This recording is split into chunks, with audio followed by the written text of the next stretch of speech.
오늘은 미가서를 보겠습니다. 미가서. 요나서 다음에 미가서.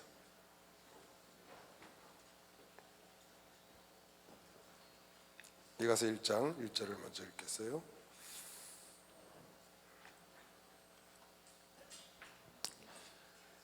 대체로 성경은 1장, 매 권 1장 앞절에 그 성경을 쓰게 된 배경, 동기, 쓴 사람, 그런 내용들이 대부분 나옵니다. 그래서 매장 1장을 보면 그 성경 전체에 대한 서론이 되는 것이죠. 그래서 볼 수가 있는데, 여기도 보면 1장 1절에 보면 유다 열왕 요담과 아하스와, 요담은 우시아가 문둥병에 걸린 바람에 섭정을 한 사람입니다. 섭정, 왕으로 있고, 대신 요담과 아하스와 히스기야 시대에, 이 시대가 북이스라엘은 아수르 침공으로 고통을 받을 때예요. 멸망 직전이죠. 히스기야 때 멸망했으니까요. 히스기야 시대에 모레셋 사람 미가에게 임한 여호와의 말씀, 곧 사마리아와 예루살렘에 관한 묵시라. 사마리아는 북이스라엘, 예루살렘은 남유다, 그런 뜻입니다. 그러니까 북이스라엘과 남유다에 대한 하나님의 계시를 미가가 받아서 전한 말씀이다, 그 말입니다. 주로 남유다에 대해서 이제 예언했는데, 남유다 사람입니다. 미가는 모레셋이라는 곳은 예루살렘 밑쪽에 있어요. 밑쪽, 그러니까 유다 쪽에 포함되어 있는 나라죠. 그 도시인데 시골 촌 마을이에요. 그러니까 촌에서 살다가 하나님의 계시를 받아서 선지자가 된 사람이에요. 미가는 촌 사람이지 말하자면.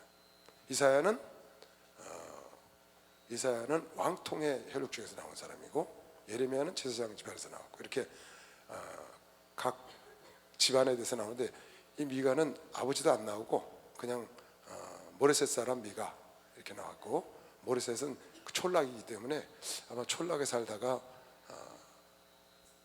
아모스도 그랬죠. 아모스도 목동을 일하다가 하나님께 부름받았고. 그러니까 하나님 쓰시는 사람은 굉장히 다양해요. 미가도 그런 사람 중에 하나입니다. 이 미가서를 보면 여러분이 선지서를 이제 쭉 대선지서, 이사야, 예레미야, 애가, 다니엘, 에스겔, 이렇게 대선지서를 봤고요. 나머지 그 다음부터 다니엘, 그 다음에 호세아, 요엘, 아모스, 오바댜, 요나, 미가, 나훔, 하박국, 스바냐, 학개스게라, 말라 이렇게 있는데, 그걸 갖다 이제 소선지서라고 그럽니다. 그 선지서의 내용들이 거의 비슷해요. 거의 비슷해서 죄를 책망하고 회개하고 하나님께로 돌아와라. 그렇지 않으면 너희들 멸망한다. 그러나 하나님께서는 완전히 멸망시키지 않고 선택한 너희 족속을 통해서 다시 나라를 일으킨다는 회복의 약속을 꼭 선지서마다 꼭 나옵니다. 근데 미가서는 여러분 지금 쭉 내용을 보면, 혹시 읽어본 사람은 알겠지만 내용이 조금 달라요. 그런 내용들하고. 그리고 글도 어렵게 썼어요. 여러분 읽어봐서 잘 이해가 안 가. 글도 이렇게 쉽게 그런 글을 안 쓰고 굉장히 어렵게 쓰고, 또 왔다 갔다 해. 촌에서 살아서 그런가 봐. 왔다 갔다 하고 이렇게 일목요연하게 안 돼 있고, 이렇게 알아듣기가 좋지가 않아요. 앞에 나온 내용이 뒤에 또 반복해서 나오고. 그래서 짧은 선지서인데 7장밖에 없잖아요. 근데도 여러분이 읽으면 좀 이해하기가 쉽지가 않은 그런 선지서 중에 하나예요. 요나 같은 거는 좀 간단하죠. 요나는 내용이 간단하잖아요. 머릿속에 탁 들어오잖아요. 이야기 하나니까. 근데 이 미가서는 그렇지가 않아요. 왜 그러냐면 두 가지가 나오는데, 모든 선지서는 대체로 우상숭배한 것에 대한 죄를 지탄했어요. 우상숭배. 여기도 우상숭배에 대한 게 나와요. 북이스라엘하고 남유다의 우상숭배를 지탄하는 글이 나오는데, 그거보다 더 중점적으로 지금 미가를 통해서 하나님이 하시는 말씀은 뭐냐, 그 당시에 남유다가 우시아 때가 가장 왕성했다고 그랬죠. 분열 왕국 중에서는 북이스라엘은 여로보암 2세 때가 가장 왕성했고, 제일 왕도 오래 했고 가장 왕성했어요, 나라가. 그리고 남유다는 우시아 때가 가장 왕성했고, 물론 다윗, 솔로몬 때가 있었지만 그건 통일왕국이었고, 분열왕국에서는 북이스라엘은 여로보암 첫 번째 북이스라엘 왕이 됐던 그 사람은 1세고 2세 때가 가장 왕성했고, 예후의 자손이죠. 그 다음에 우시아 때가 가장 왕성했는데, 이때가 막 우시아하고 여로보암이 죽고 그 다음 세대로 넘어가서 급하게 그 나라가 멸망하는 그런 과정에 있는 때예요.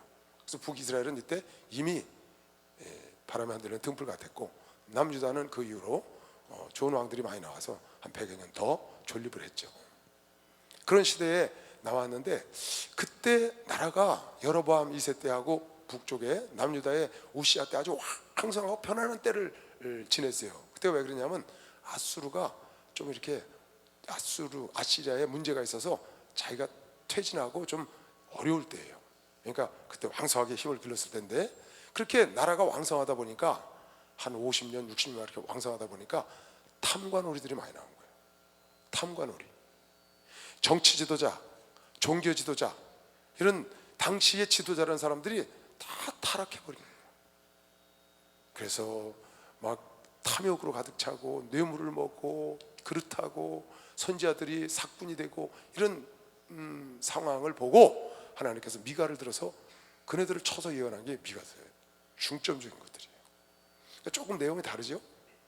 다른 것들은 우상을 숭배하고 하나님을 멀리하고 그런 쪽인데, 이건 그게 아니고 하나님의 종들과 선지자들과 또 그 지도자들이 탐관오리로 변해 있는 거예요. 변질되어 있는. 왜? 나라가 왕성했기 때문에. 그런 것을 중점적으로 지탄을 했는데 1장, 2장, 3장에 그 죄의 내용들이 쭉 나와요. 그래서 3장에 가면 자세하게 글을 써놨습니다. 그리고 7장에 가서 다시 써놓고, 1장, 2장은 거의 비슷한 내용이니까 3장에 요약한 거하고 비슷한 내용 3장 가서 볼게요. 이런 내용들이에요. 1장, 2장도. 거기 이제 1장, 2장에는 약간 우상에 대한 얘기도 했지만 대체로 이렇게 3장에 요약을 해놓고 7장 가서 다시 한번 언급을 했어요. 한번 읽어볼게요. 내가 또 이르노니 야곱의 두령들과 이스라엘 족속의 치리자들아. 그러니까 두령들, 치리자들, 지도자들에 대한 예언이라고 보면 돼요. 두령들과 이스라엘 족속의 치리자들아, 청컨대 들으라. 공의는 너희의 알 것이 아니냐. 너희가 지도자가 됐으면 공의로워야 될 거 아니냐, 그 말입니다. 너희가 선을 미워하고, 지도자가 돼서 선을 미워하고 악을 좋아하여 내 백성의 가죽을 벗기고 그 뼈에서 살을 뜯어. 그들의 살을 먹으며 그 가죽을 벗기며 그 뼈를 꺾고 다지기를 남유와 솥 가운데 담을 고기처럼. 아주 백성들의 피를 빨아먹는 거야. 춘향전에 나오는 너희가 마시는 술은 뭐라고? 뭐 원성고요, 뭐 그런 거 있죠. 그런 것처럼 그 변학도와 그 사도들이 누리는 그것이 백성들의 피를 빨아다가 그 누린다고 이몽룡인가 누가 시를 읊잖아요. 그것처럼 지금 그렇게 얘기를 하는 거죠. 백성들의 가죽을 벗기고 그것도 모자라서 살까지 벗겨서 아예 삶아 먹으려고 그래요. 탐관오리들이. 그때 그들이 여호와께 부르짖을지라도 응답지 아니하시고, 그 지도자들이 기도하는 걸 듣겠어요, 하나님이? 그들의 행위에 악하던 대로 그들 앞에 얼굴을 하나님이 가르시겠다. 내 백성을 유혹하는 선지자는, 거기다 선지자들은 백성을 또 유혹해. 어떻게 유혹하냐? 이에 물면 평강을 외치나, 먹을 걸 주면 너희가 평강이 있을지어다 하는 거예요. 선지자들에게, 죄족들에게. 이에 물면 평강을 외치나 그 입에 무엇을 채워주지 아니하는 자에게는 전쟁을, 저주를 막. 그러니까 선지자들과 죄종들에게 뭔가 갖다 주고 먹을 것을 갖다 주는 자들에게 너에게 평강이 있을지어다고 예언을 하고, 그렇지 않은 자들에게 너희들에게 저주가 임한다고 말을 하는 겁니다. 전쟁을 준비하는도다. 이런 선지자에 대하여 여호와께서 가라사대, 그러므로 너희가 밤을 만나리니. 이런 지도자나 이런 선지자나 죄종이나 각계 지도자들이 이렇게 백성들의 살을 발라먹고 그런 것만, 이를 탐하기만 하니까 너희가 낮이 밤으로 변한다는 거죠. 밤을 만나리니 이상을 보지 못할 것이요, 계시도 없고 이상도 없어. 흑암을 만나리니 점치지 못하리라, 예언하지 못한다는 거죠. 하셨나니 이 선지자 위에는 해가 져서 낮이 캄캄할 것이라. 그러니까 영적으로 어둠 속으로 들어간다는 것이죠. 그래서 계시도 받지 못하고 꿈도 없고, 지난번에 목사님 계시에 대해서 말씀하실 때 그러시대요. 영이 죽으면 계시가 없어지는 것이죠. 그래서 거짓 꿈을 꿨다고 말하고 몽사를 했다고 얘기한다고 그랬어요. 선견자가 부끄러워하며 술객이 수치를 당하여 다 입술을 가리울 것은 하나님이 응답치 아니하심이니와 오직 나는 여호와의 씨로 말미암아 미가는 자기는 권능과 공의와 재능으로 채움을 얻고 야곱의 허물과 이스라엘의 죄를, 너희들의 죄를 그들에게 내가 지금 보이기 위해서 예언하는 것이다. 미가 선지자가 그렇다는 겁니다. 야곱 족속의 두령과 야곱 족속의 이스라엘 백성의 두령들과 이스라엘 족속의 치리자 곧 공의를 미워하고 정직한 것을 굳게 하는 자들아, 청컨대 내 말을 들어라. 시온을 피로 예루살렘을 죄악으로 너희가 건축했다. 이스라엘과 남유다가 피로 죄로 가득 쌓았다. 그 두령들은 뇌물을 위하여 재판을 했고, 그 뇌물이 없으면 통하지가 않는 거예요. 여러분 후진국에 가면 그렇습니다. 지금도 후진국에 가면 돈이 안 가면 일이 진행이 안 돼요. 그 공무원들이 돈이 가면 일이 진행되고 돈이 안 가면 일이 진행해. 이건 후진국뿐이 아니에요. 선진국에 가면요, 이건 밑에 사람이 아니고 큰 사람들이 해먹습니다. 높은 사람들이. 그것도 크게 빅딜이라고 그러죠. 빅딜. 어디 가든지 다 그런 죄들이 있어요. 그 두령은 뇌물을 위하여 재판하며 그 제사장은 삭슬 위하여 교훈하고, 죄종들은 직업이 돼서 이걸 하는 겁니다. 돈을 받기 위해서 말씀을 선포한다는 것이죠. 제사를, 예배를 인도하는 것이죠. 오늘 말하면 교훈하며 그 선지자들은 돈을 위하여 점치고, 돈을 위해서 예언한다는 거예요. 점친다는 말은 여기 하나님의 말씀을 예언하고 선포하는 걸 돈을 위해서 한다는 거예요. 그래서 돈 갖다 주면 평안을 선포해주고, 돈 안 갖다 주면 저주를 선포하고. 지금 아까 읽었죠. 오히려 여호와를 의뢰하여 이르기를 여호와께서 우리 중에 계시지 아니하냐. 하나님 우리 중에 계시다고 말하는 거예요. 재앙이 우리에게 임하지 아니하리라. 우리 중에 하나님 계시니까 하는도다. 거짓 선지자, 거짓 종들이 그런다는 거예요. 자기 일을 탐하면서.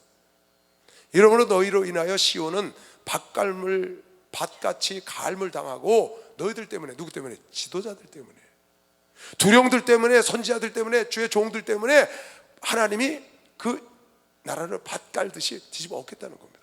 밭같이 갈물 당하고 예루살렘은 무더기가 되고, 성전은, 예루살렘은 쓰레기 더미같이 되고, 성전은, 예배드리는 성전이 산의 숲같이, 높은 곳과 같이 아주 숲더미처럼 된다는 겁니다. 누구 때문에? 지도자들이 잘못돼서, 탐관 오리들 때문에, 주의 종들의 잘못된 사꾼 종들 때문에 그런 사람들이 많아. 그래서 하나님께서 징계를 하겠다고 지금 미가 선지자를 통해서 예언하는 건데, 어떻게? 돌아오라 그 말입니다. 그러니까 선지서나 예언은 전부 다 돌아오라, 그렇게 하지 말라는 겁니다. 이걸 읽고 이 말씀을 듣고 그런데 돌이키면, 누구처럼? 니느웨 성처럼 요나의 음성을 듣고 돌이키면 하나님은 용서하는 것이요 박소령과 알듯이 용서하신다는 것이죠.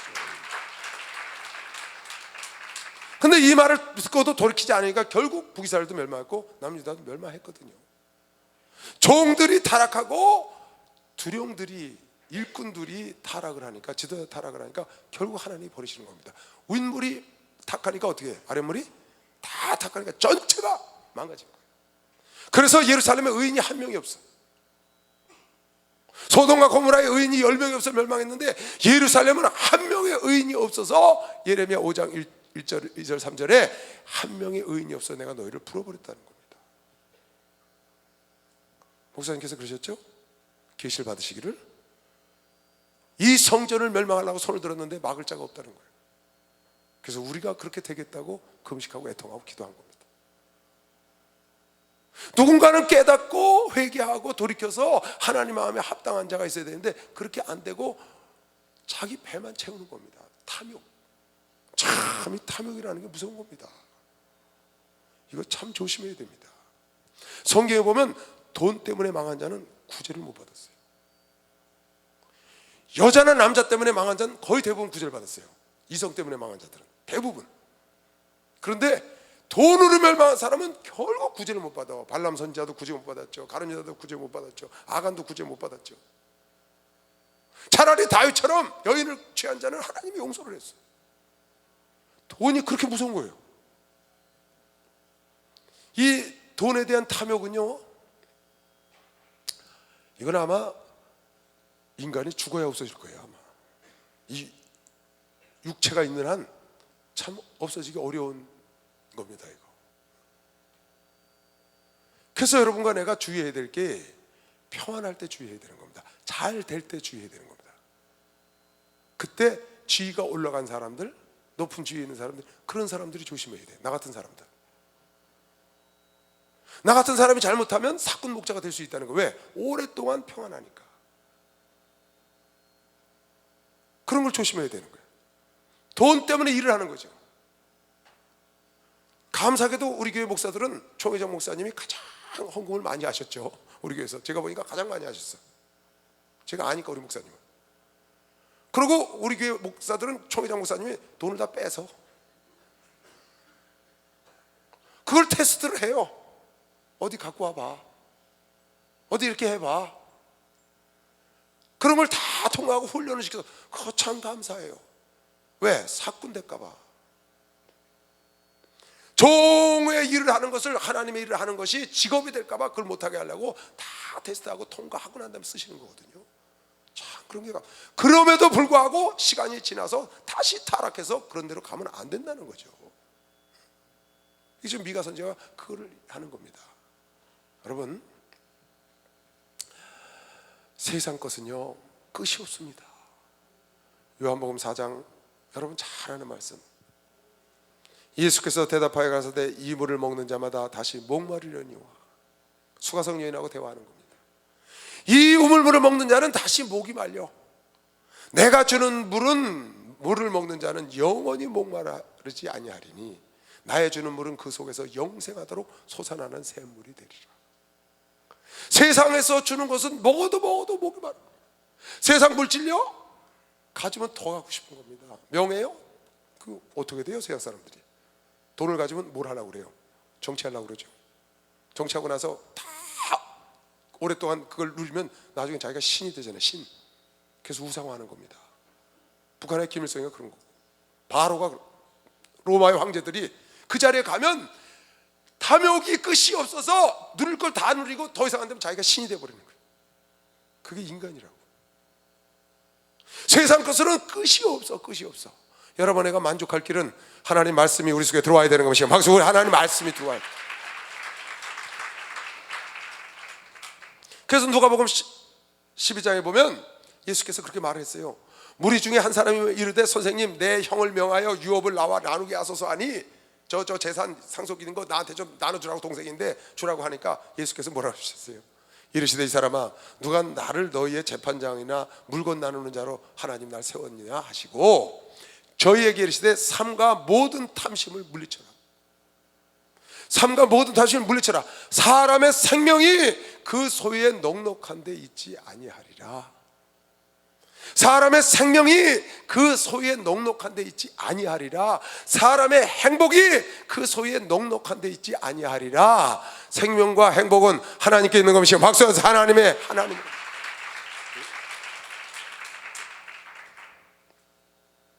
여러분, 너무 부자 되려고 그러면 안 됩니다. 그래서 잠언에 뭐라고 그랬어요? 나는 너무 부하기도 너무 빈하기도 마옵소서. 너무 부해서 하나님을 모른다고 할까 두렵고, 너무 빈해서 하나님을 욕되게 할까 두렵다는 거예요. 참 이 돈이라는 거, 부라는 게 묘한 겁니다, 여러분. 절대 돈을 무시하면 안 돼요. 돈을 무시하면 돈도 여러분을 무시해요. 돈은 사랑하면 안 되지만 굉장히 귀히 여겨야 된다고 내가 늘 얘기했죠. 귀히 여겨야 되는데, 어느 정도 돈이 차면요 그걸 베풀면서 살아야 돼요. 그런데 왜 지금 이곳에 있는 이 두령들이, 왜 여기 선지자들이 지금 욕을 먹고 이렇게 지탄을 받느냐? 자기 배를 계속 채우는 겁니다. 그게 이기적인 겁니다. 지금 우리나라 그룹 회장들이나 이런 사람들이 왜 욕을 많이 먹나요? 자기 배를 채우고 풀질 않아. 어느 정도 가졌으면 풀어서 경제도 돌아가고 좀 백성들이 다 같이 살아야 되는데, 자기들만 잔뜩 갖고 있으니까 그것들이 지탄의 대상이 되거든요. 여러분, 빌 게이츠 보세요. 딱 어느 정도 가지니까 손 탁 넣고 사회사업재단 딱 차려서 전 세계에 돕잖아요. 참 너무 멋있어요. 돈을 벌어도 그렇게 벌어야지. 록펠러가 석유재단 만들어갖고 그냥 돈을 엄청 벌다가 나중에 암에 걸려갖고 깨달아가지고 교회를 5,000개 가까이 세우잖아요. 학교를 11개를 세우고. 깨달은 거예요.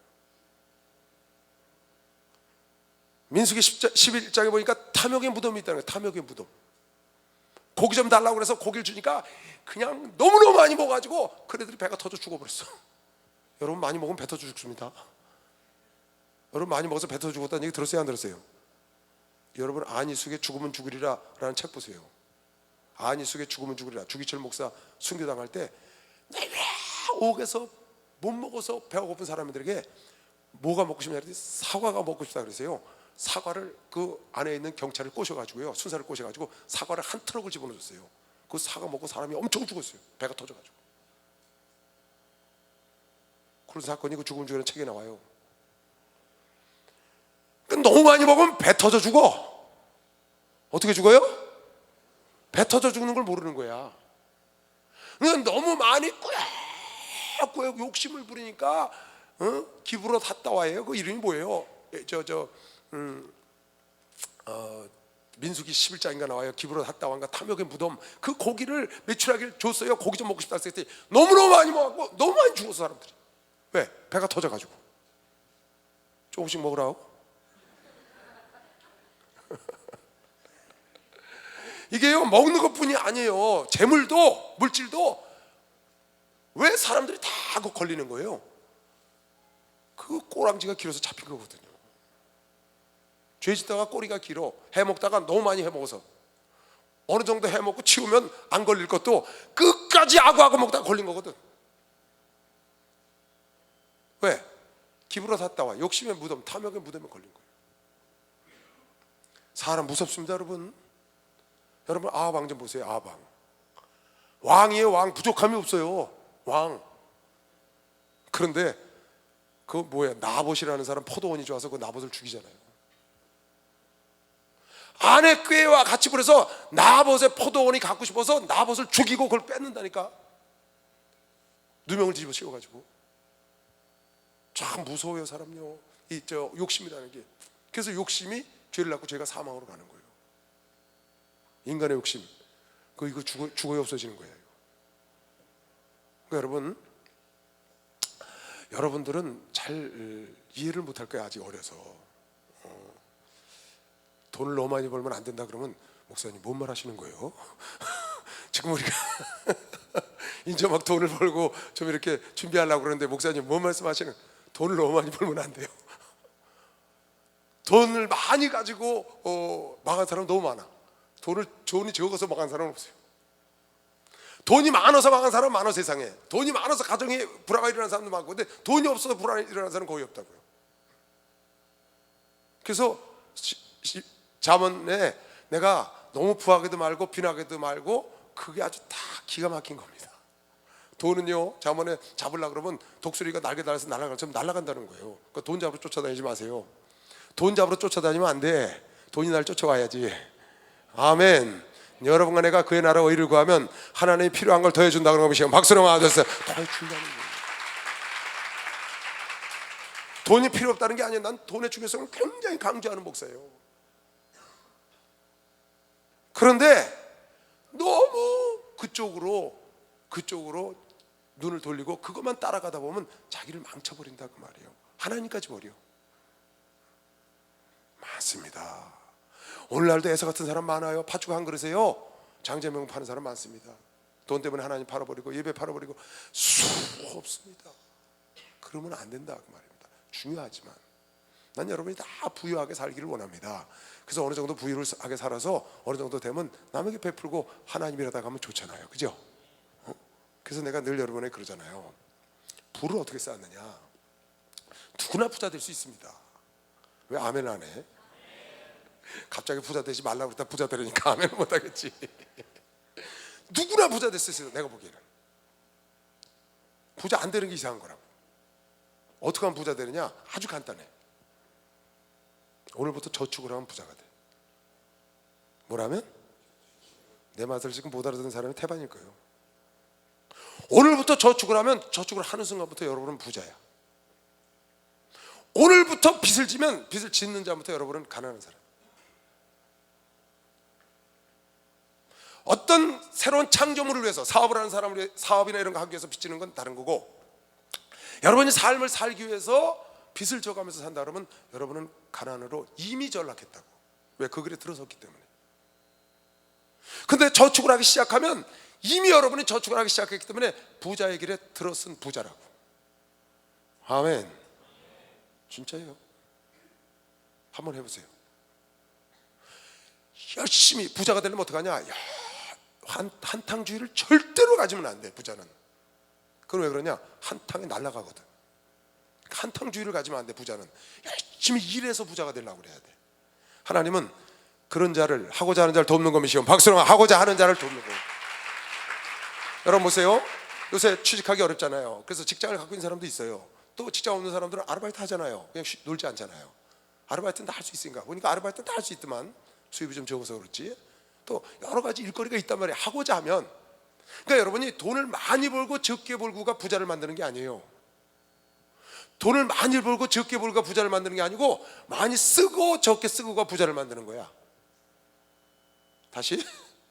돈을 많이 벌고 적게 벌고가 부자를 만드는 게 아니고, 많이 쓰고 적게 쓰고가 부자를 만드는 거예요. 적게 써야 부자가 되는 거예요. 이해가 잘 안 가죠? 적게 쓰고, 많이 버는 것과 상관없어. 적게 쓰고 내가 저축을 하기 시작하면 그 저축을 하는 순간부터 여러분은 부자의 길에 들어섰다니까, 이미. 그래서 쌓여나가는 거예요. 그러면 그 쌓여나가는 것이 1년에 어떤 사람은 100만 원 모으는 사람이 있다고 치고, 어떤 사람은 1000만 원 모으는 사람이 있다고 그래요. 어떤 사람은 2000만 원을 모았어 1년에. 그래서 10년을 모으면 어떤 사람은 2억을 모으고, 어떤 사람은 1000만 원을 모았겠죠. 100만 원씩 모으면 그 1000만 원을 모아놓고 2억을 모아놓으면 그것이 여러분에게 부자가 될 수 있는 기회를 만들어 주는 거예요. 그것을 준비해 놓지 않은 사람은 부자 될 수 있는 기회는 누구에게 다 오거든요. 그때 그걸 잡지를 못하는 거야. 왜 그러냐? 그 종잣돈이 없어서 못 잡는 거예요. 그래서 그걸 꼭 준비를 해놔야 돼요, 여러분. 근데 그건 많고 적음에 있지 않다고. 그 일을 행하기만 하면, 누구든지 행해서 성취하는 것만 여러분이 경험을 하면, 그 사람은 경험을 했기 때문에 큰 돈도 할 수 있고 작은 돈도 할 수 있는 것이죠. 근데 빚을 내서 살기 시작하면 큰 돈 빚을 내는 것도 두려워하지 않고 바늘 도둑이 소도둑이 되는 바람에 그것이 이자가 이자를 물어서 여러분 인생을 망가뜨리는 것이죠. 그래서 절대 손을 대면 안 되는 고리대금에 손을 대고 카드깡에 손을 대고, 여러분 이렇게 돼서 결국 여러분 인생 전반을 아주 가난한 사람으로 전락하고 폐인으로 전락시켜버리는 거예요. 내가 스스로. 여러분 지금 젊은 나이에요. 이제 막 시작하는 나이입니다. 무엇이든지 할 수 있습니다. 내가 그랬죠? 10살 다 잘라버리라고. 몇 살 잘라버리라고? 대답이 현치 않은 거 보니까 한 20살 자르고 싶은 모양이네. 여러분 일본, 우리가 왜 일본을 못 따라가는 줄 아세요? 지금 많이 따라왔어요. 뭐 84% 따라왔다고 GNP가 지난번 뉴스에 나오더만요. 실제로 사는 건요, 우리하고 격차가 많아요. 너무 많아요. 지금 우리나라 차 잘 만들잖아요. 차를 너무 잘 만들어요. 우리나라 현대, 기아, 뭐 대우, 삼성에서 나오는데, 일본 차는요 이미 30년 전에 지금 우리나라 차 같은 차를 만들었어요. 이미 30년 전에 지금 우리가 타는 차 같은 차를 이미 만들었다고. 거기. 그리고 지구촌을 석권했었다고요. 30년 더 발전했다고. 발전 속도가 우리는 처음이기 때문에 빨랐고, 거기는 완성된 단계이기 때문에 늦은 것뿐인 거다. 근데 일본 사람들이 우리가 지금 가장 따르기 어려운 것 중에 하나가 뭐냐 하면요, 일본 사람들 특징이 있어요. 그게 뭐냐 하면 근면하다는 거예요. 근면. 우리나라 사람도 근면하잖아요. 그리고 일본 사람들은 근면하고 성실해. 그리고 한 가지 더 있는데, 그게 검소하다는 거예요. 검소. 일본 사람들은 굉장히 근면하고 검소해요. 세계가 다 아는 거예요, 이건. 한국 사람들은요, 여러분 일본 사람들은요 집이 작아요. 한국 사람들보다. 조그만 집을 갖고 살아요. 다 큰 집에 안 살아요, 일본 사람들은. 우리나라 보통 32평 아파트 이런 건 일본에 가면 차관급 돼야 돼요. 그 정도 수준 돼야 그거 살지 못 살아요. 사는 사람도 없고 다 20평 뭐 이런 거 살아요. 열 몇 평. 화장실을 똑바로 들어가서 돌 수가 없어서 뒤로 들어갔다가 뒤로 앞으로 나오는 그런 화장실 쓰더라고. 실적 내가 가서 했으니까요. 어밀저밀 이렇게 조그맣게 집도 지어놓고 그러고 살아요. 대부분이 다. 그런데 우리나라 사람은 널찍한 데 살아. 근데 다른 점이 하나 있어요. 음식도요, 걔네들은 조금 먹어요. 우리는 왕창 먹어야 잘 먹었어. 우리는 왕창 먹고 남겨야 돼. 걔네들은요 접시를 핥아야 돼요. 이게 간 빨려서 못 먹겠어요, 진짜. 근데 그러고 살거든요. 그러면 그네들이 못 먹어서 부족함을 느끼냐? 만족하고 살아요. 근데 다른 점이 하나 있어요. 그게 뭐냐? 우리나라 사람들은 넓은 집에 살면서 빚을 갖고 있어. 근데 일본 사람들은 좁은 집에 살면서 빚을 놓고 살아. 은행에 돈을 저축해 놓고 다른 나라에 빚을, 은행 이렇게 기업에 빚을 주고 산다고. 우리나라 사람들은 큰 집에 살면서 빚을 안고 살고, 일본 사람들은 작은 집에서 빚을 놓고 살아. 전 세계에. 그래서 그 뭐라 그래요? 엔트레이딩 그런 걸 하고 산다. 그리고 우리나라하고는 너무너무 다른 점이에요. 일본 가게는 빚보다 저축이 훨씬 많아요. 근데 우리나라는 빚이 훨씬 많아요. 그게 다른 점이야. 그래서 일본 경제가 저렇게 나라는 빚이 있고 이래도 튼튼하고 걱정 없이 가는 이유가 그런 겁니다. 우리나라는 가긴 가도 불안하잖아요. 왜? 가계 빚이 너무 많으니까. 그게 다른 점이죠. 그래서 여러분이 누구든지 부자가 될 수 있다. 난 여러분에게 아주 누차 강조하는 겁니다. 이거요. 적금 통장을 꼭 만들어야 된다. 저금해야 된다. 내가 목사인지 모르겠어요. 내가 은행장인지 목사인지 그걸 모르겠어요. 그렇게 누누이 여러분에게 얘기를 하는 거예요. 왜? 여러분이 다 부자가 됐으면 좋겠어. 이곳에 있는 부자 말고 남에게 베푸는 부자가 되는 것이요. 박수. 남의 베푸는, 이곳에 있는 두령들처럼 자기 배나 채우고 다 찾는데도 뭐가 꾸역꾸역 먹어서 배가 터지도록, 그리고 하나님 보시기에 참 안타까운 그런 부자가 되면 안 되고, 계속 탐관오리가 돼서 사꾼이 돼가지고 계속 드려라는 그런 부자는 되면 안 되고, 여러분이 충분히 여러분 살 집 있고 여러분 자녀 키우고 나중에 커서 충분히 살만하면 남에게 베풀고, 하나님이라는 그런 부자 너무 멋있잖아요, 여러분. 그래요, 안 그래요?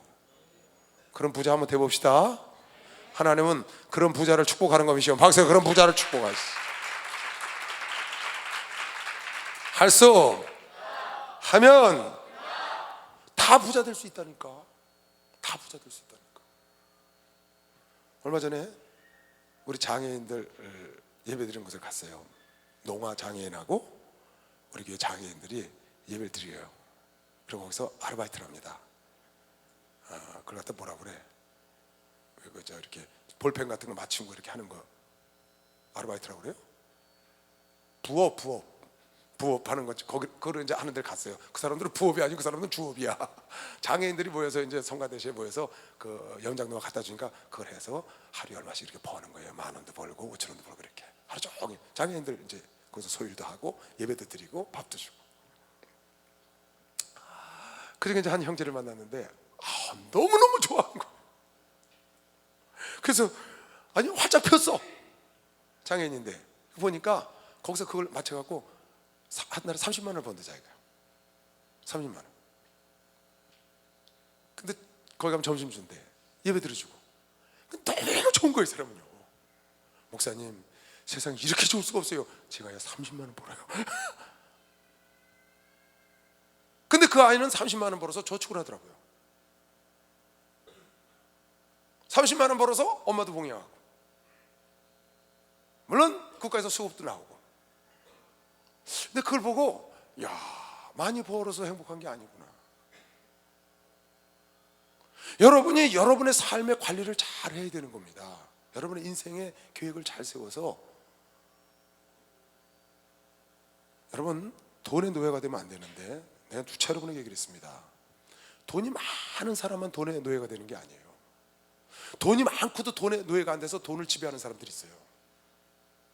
우리 총회장 목사님처럼 부자로 죽지 마라. 부자로 살다가 가야 된다. 부자로 죽으면 안 된다. 이거 또 오해하면 안 됩니다, 여러분. 누가 부자로 죽지 마라 그러니까 재산 남겨놓고 죽지 말고 다 쓰고 죽어야 된다, 그렇게 생각을 하는 거예요. 그러면 내가 갖고 있는 재산 자손한테 안 남겨주고 내가 다 쓰고 부자로 살다 가야 되니까 다 쓰고 가야 된다, 그게 아니고, 쓸 줄 모르고 주일도 할 줄 모르고 그거 그대로 갖고 있다가 죽으면 자식한테 물려, 그렇게 가난하게 살지 말라는 거예요. 어느 정도 갖고 있다가 남는 건 자식에게 물려주고, 나머지는 자기가 쓸 만큼 나머지 쓰고, 나머지를 하나님이라고 자기를 위해서 투자하고, 이렇게 그렇게 부유하게 살다 가라는 거죠. 왜 큰 빌딩 갖고, 왜 큰 집을 갖고 그렇게 가난하게 사느냐 그 말이에요. 그런데 돈의 노예를 여러분 잘 보세요. 돈이 많은 사람만 돈의 노예가 되는 게 아니고, 돈이 없는 사람은 진짜 돈의 노예가 돼요. 당장 먹고 살아야 되니까 돈 때문에 예배 시간에 예배를 참석할 수가 있나? 왜? 일을 해야 되니까. 너무 가난하니까 그걸 안 하면 안 되는 거예요. 그래서 사실은 그 물질의 노예가 돼가지고 하나님 일을 할 수가 있나? 정말 어렵더라고요. 여러분, 젊어서부터 여러분 삶을 기획하시기 바랍니다. 젊어서부터 저축하시기 바랍니다. 젊어서 저축해야 돼요. 젊어서 꼭 그래야 돼. 내가 이제 이렇게 주례 서주고 나면 신혼여행 갔다 와서 저를 부릅니다. 그런 가정들이 있어요. 목사님 와서 축복해달라고. 세간 났으니까. 그럼 가면 난 꼭 이 말씀을 전합니다. 요셉의 얘기를 꼭 전해요. 너의 인생 평생에 너의 수입의 30%를 띄어라. 10%는 11조, 20%는 저축. 그거 이상하는 건 되지만 그 이하는 절대 안 된다. 네 평생에 이걸 지켜라. 그러면 그것이 너를 부자로 만들 거다. 어떻게? 요셉이 나라를 전체 부자로 만든 것처럼 분명히 너를 그렇게 만들 거야. 이 얘기를 늘 해줘요. 가면 다른 얘기는 안 해요. 왜? 그게 중요하니까. 처음 시작하니까.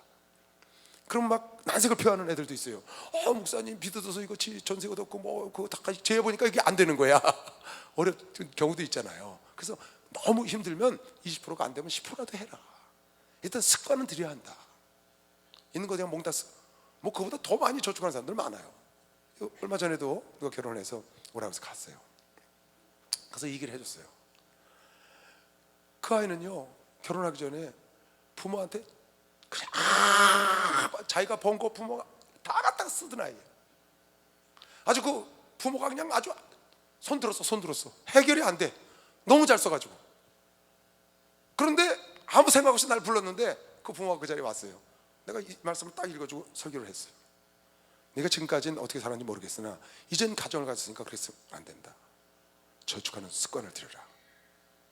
그랬더니 그 부모가 그러는 거예요.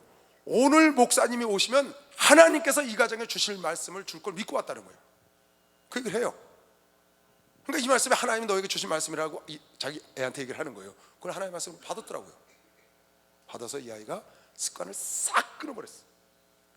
항상 뭐 물고 다니고 빨고 다니고 그러던 아이인데 딱 끊어버리고 직장에 갈 때도 도시락 딱 싸고 갔다.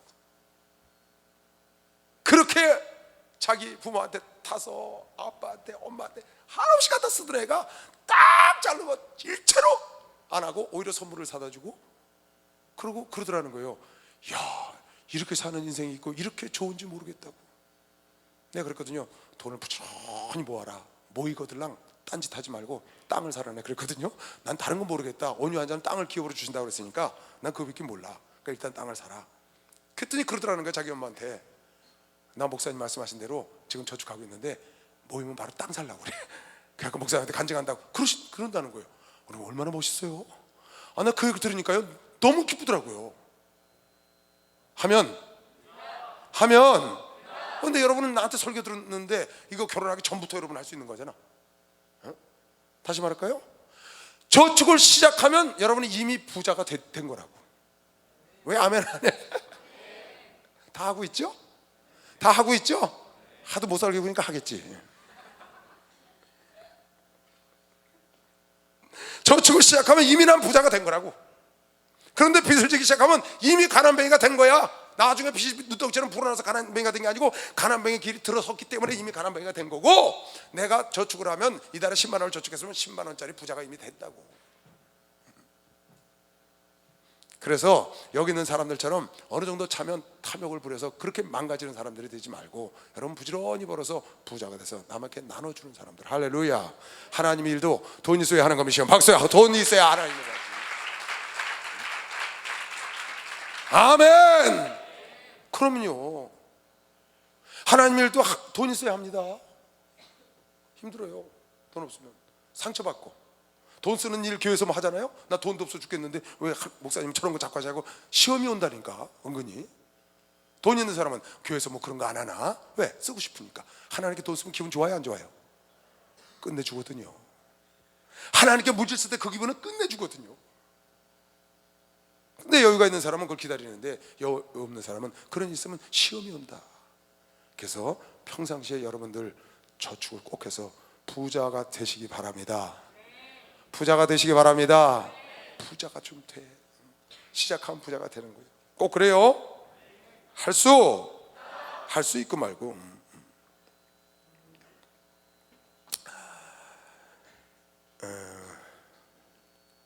여기 보면 두령들하고 특히 이제 요즘으로 말하면 목사들이에요. 이거 목사가 이 말씀 꼭 들어야 합니다. 이거 아까 뭐라고 그랬어요?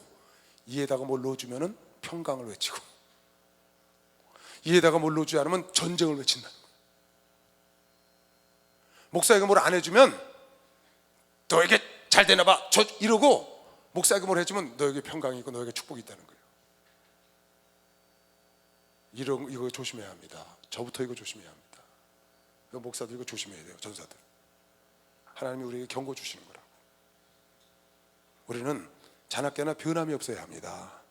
어차피 여러분과 나는 삭수를 위해서 온 게 아닙니다. 목자는 사명인 걸 믿으시면 박수로 사명이라는 거야. 사명. 어떤 사람이 우리 총회장 목사님께 돈 1억을 선물을 갖다 줬어요. 용돈도 많이 줘. 누가 나 1억을 안 갖다 줬는지 모르겠어요. 1억을 딱 갖다 줬는데 세상에 1억을 딱 갖다 주니까 목사님 기분이 좋아요, 안 좋아요? 너무 기분 좋잖아요. 아니, 돈 1억 용돈 쓰라고 주는 사람이 어디 있어요? 그러니까 헌금 갖다 낸 것도 아니고 하나님께 목사님 쓰시라고 갖다 주니까 너무 기가 막히니까 막 좋아했나. 그러니까 그랬다는 거야. 와서 총회장 목사님도 별 수 없네. 돈 갖다 주니까 좋아하시대. 그랬대. 근데 그 다음 주일날 목사님을 하나님께 드린 거예요. 하나님, 내가 이 많은 돈을 뭐합니까? 하고 저를 축복하달라고 하나님께 드렸어요. 그걸 얘기를 하셨는가 봐. 예배 시간에 내가 어떤 사람이 돈 1억 쓰라고 갖고 왔는데 하나님께 드렸다니까 그냥 쫓아와서 회개했다는 거예요. 나는 목사님도 돈 줘서 좋아하는데, 목사님도 별 수 없다고 생각을 했는데 그게 아니고 하나님께 드렸다. 그때 여러분 들었잖아요. 우리 목사님은요, 헌금을 우리 교회에서 제일 많이 하셨어요. 그리고 지금도 제일 많이 하셔. 나는 추수감사절 때마다 목사님 저 오늘 1억 하나님께 드리고 합니다. 그럴 때마다 이야, 복도 저렇게 받아야지. 아니, 돈이 얼마나 많으면 1억씩 헌금을 드려요? 자, 1년 내내 성도들이 주는 걸 다 모아도 1억이 안 될 거예요. 아무리 많이 갖다 드려도. 근데 자, 하나님이 주신 복이죠. 근데 그걸 아끼지 않고 하나님께 늘 갖다 이렇게 드리잖아요. 그 기쁨은 이루 말로 할 수가 없어요. 옛날에 어느 목사님이요, 1년 내내 내가 돈을 모은대요. 그래서 연말에 크리스마스 때 되면 1년 내내 모은 돈을 딱 저축한 걸 딱 하나님께 드린다. 그 기쁨은 이루 말로 할 수 없다는 거야. 매년. 그분이 누구냐면 한만영 목사님이 돌아가신. 그분이 저희 은사잖아요. 저도 거기서 배웠고. 오늘 이렇게 예배를 드리고 있는데 앞에서 예배인도 하는 거예요. 그러니까 구두가 빵꾸가 났어. 구두가 구멍이 나가지고 막 이게 떨어지게 생겼어요. 이게요.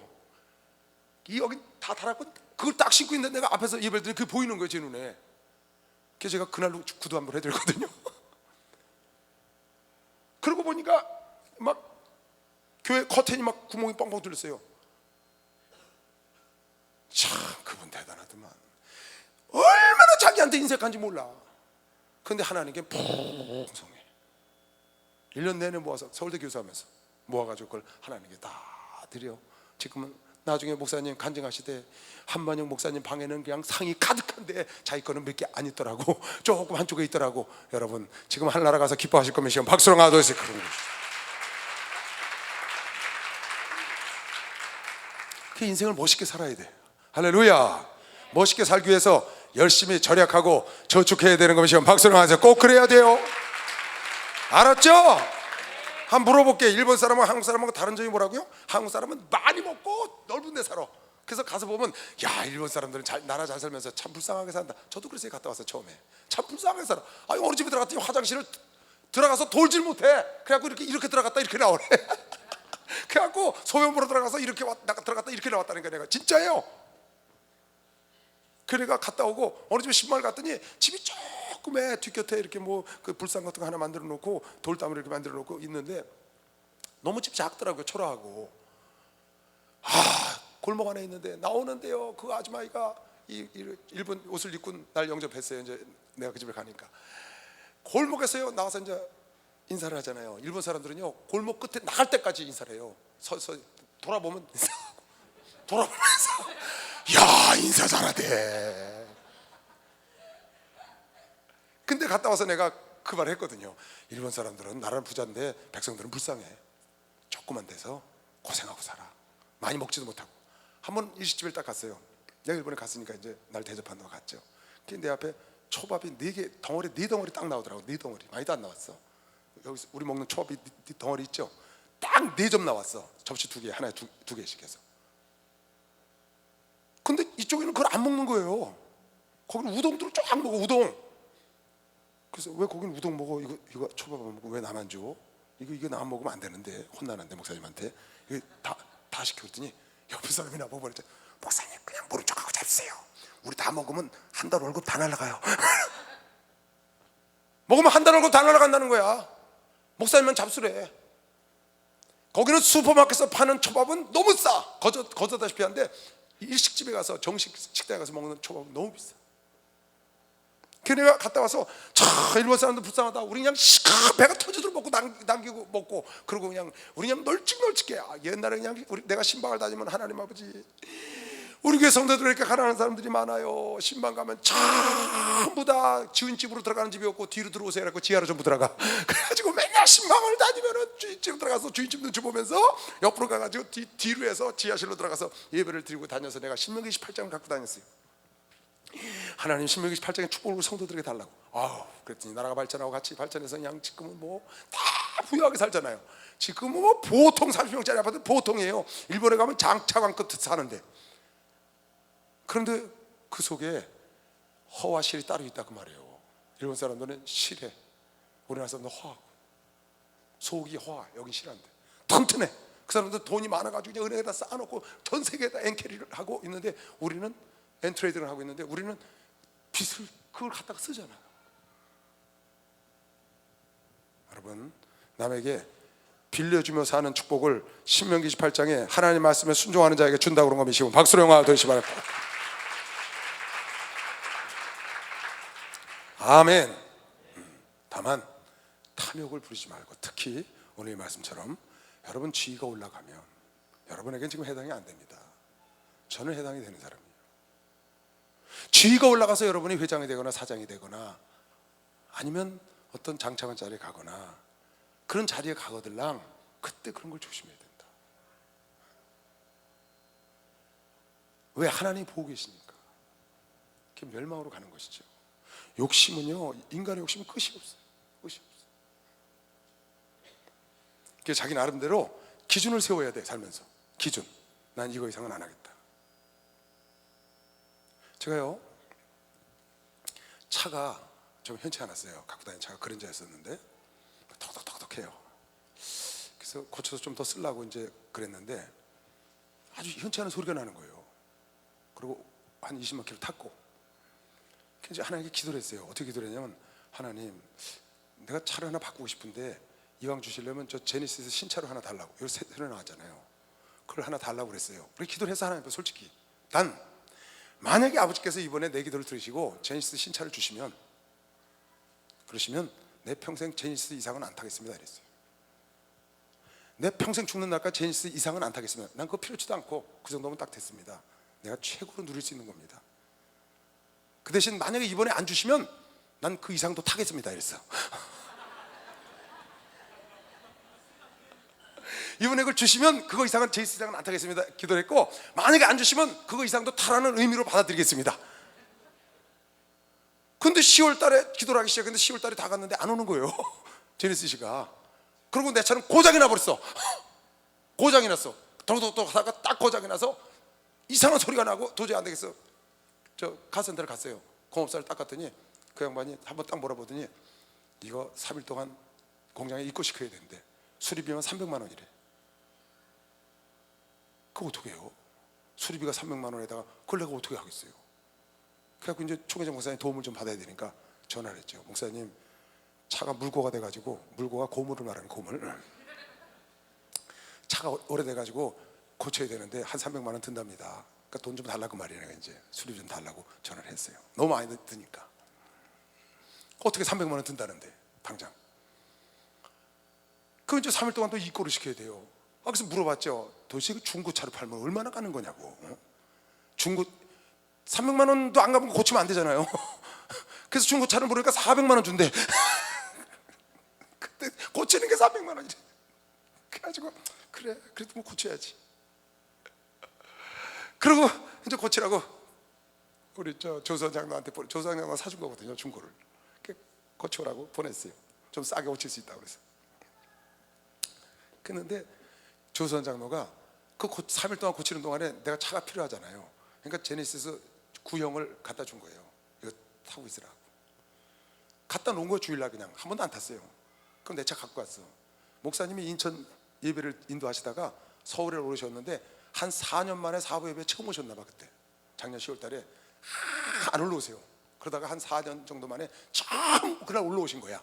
이제 그 사부 예배를 어떻게 한번 해볼까 생각을 하시고 오시는 것 같아. 딱 왔는데 보니까 못 보던 차가 내 자리에 항상 있거든. 그 그랜저가 안 있고 다른 차가 있으니까 이건 누구 차냐? 그러니까 그 조수한 장로가 옆에다 그랬나 봐요. 누가 그랬는지 하고 옆에서 그랬대. 아, 이시대 목사 차가 고장 나가지고 이거 고치는 동안에 타라고 갖다 놓은 거라고. 나한테 전화 받으셨잖아요. 나 300만 원 필요하다고 얘기를 했으니까. 근데 그걸 딱 보시더니 그러시는 거야. 야, 그 목사한테 주는 거 이렇게 헌찰 주면 어떡하냐? 새 차 하나 사줘라. 왜 박수를 안 쳐? 그래가지고 저한테 지금 타는 제니시스 새 차가 온 거예요. 나는 평생 제니시스 이상은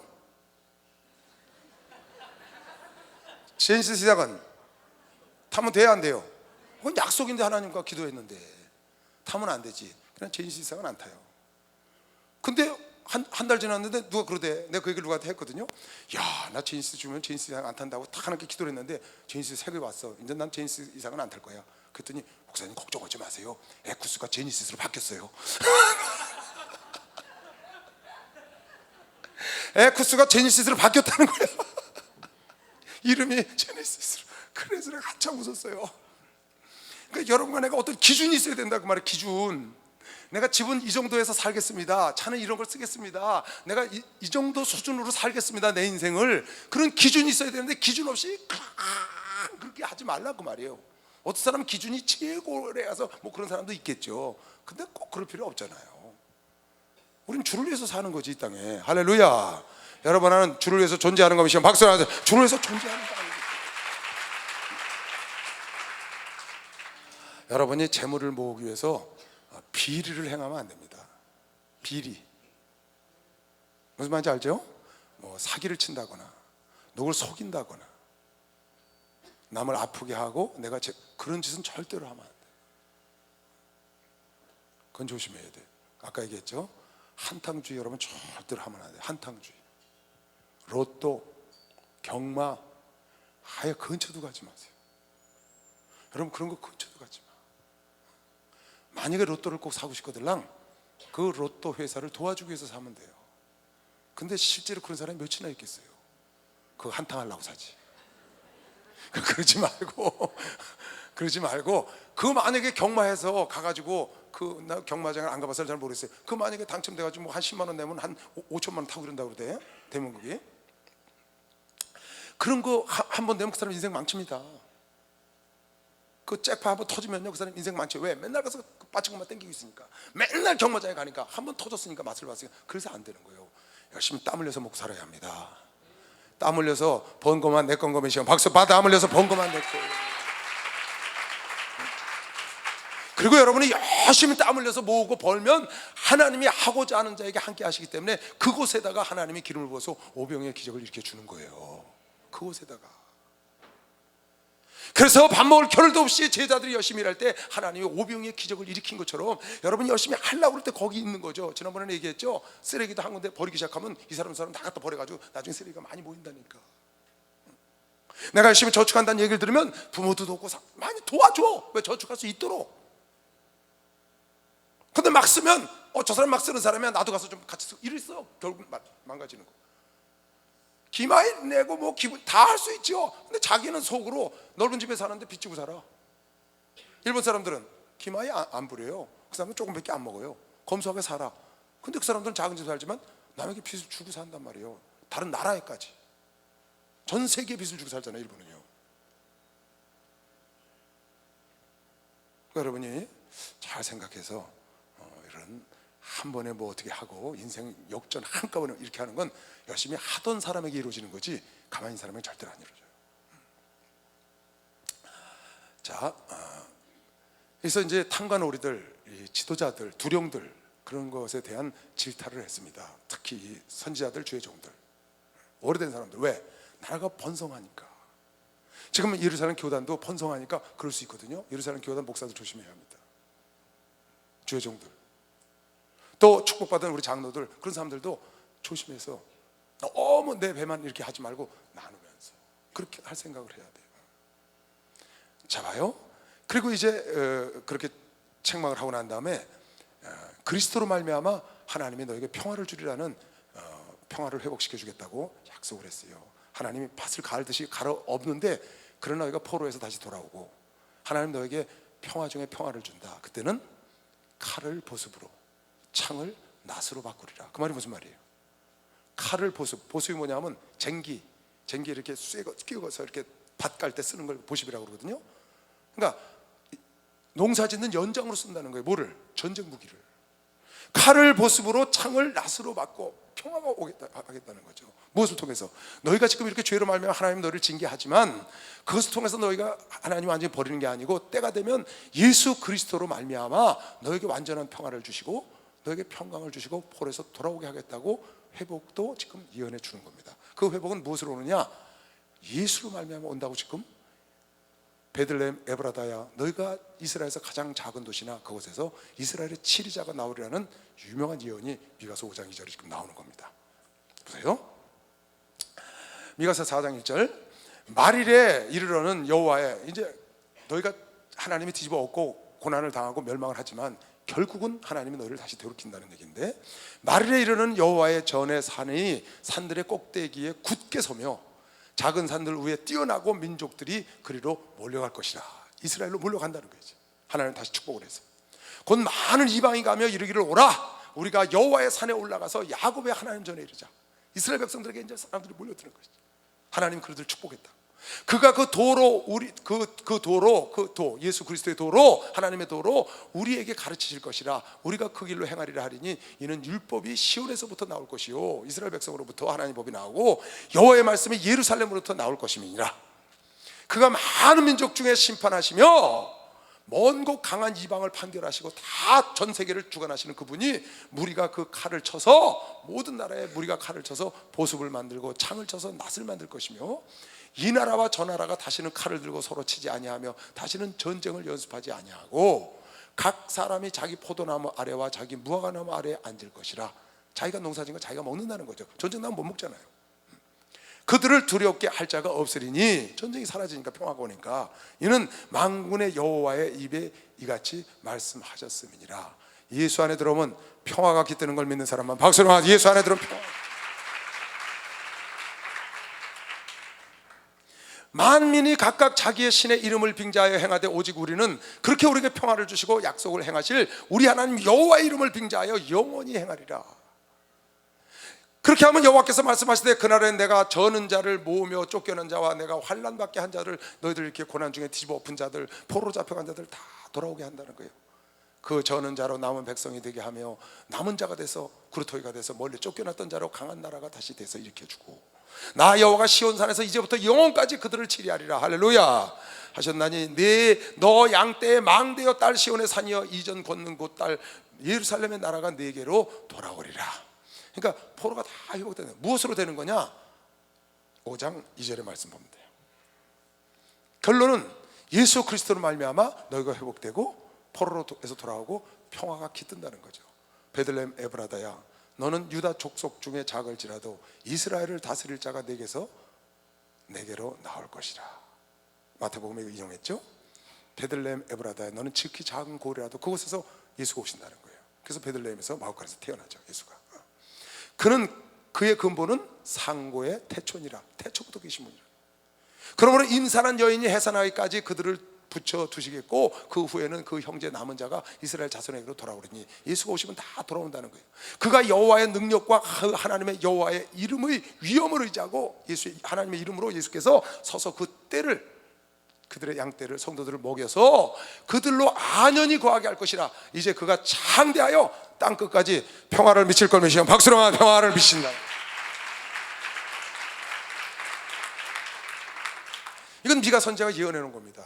그리고 예수 그리스도는 베들레헴 에브라다에, 옛 지명이 베들레헴 에브라다고 나중 지명은 베들레헴이 됐죠. 그 베들레헴에 오셨죠.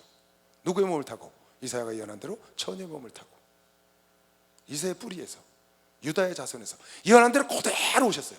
그리고 예언한 대로 그대로 하시고 가셨거든요. 그분이 오셔서 우리 온 인류에게 참 평화를 주고 가신 거죠. 참 평화.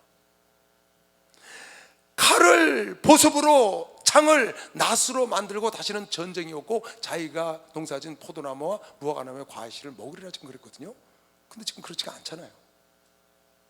여전히 지금 창을 만들고, 여전히 칼을 만들고 있고, 폭탄을 만들고 있고, 원자 폭탄을 지금 난리거든요. 이건 무엇을 의미하냐? 영적인 걸 의미하는 겁니다. 예수 그리스도 안에서는, 주 안에서는, 예수 안에서는 참 평화가 있는 겁니다. 박수나 예수 안에서는 참 평화가 있는 겁니다.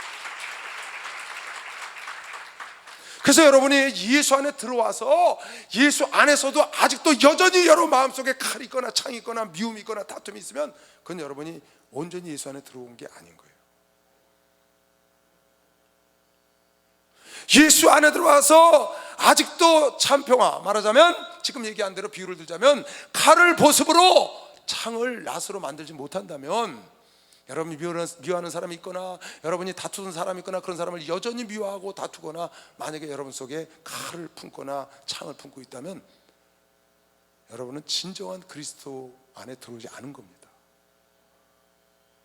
예수 안에 여러분이 온전히 들어오면 그런 걸 다 보습으로, 낫으로, 유익한 거로 만들고 용서할 수 있고 사랑할 수 있고 여러분 마음도 평화가 와야 참 크리스찬인 걸 믿으시면 박수로 하세요. 그래야 참 크리스찬이 됩니다.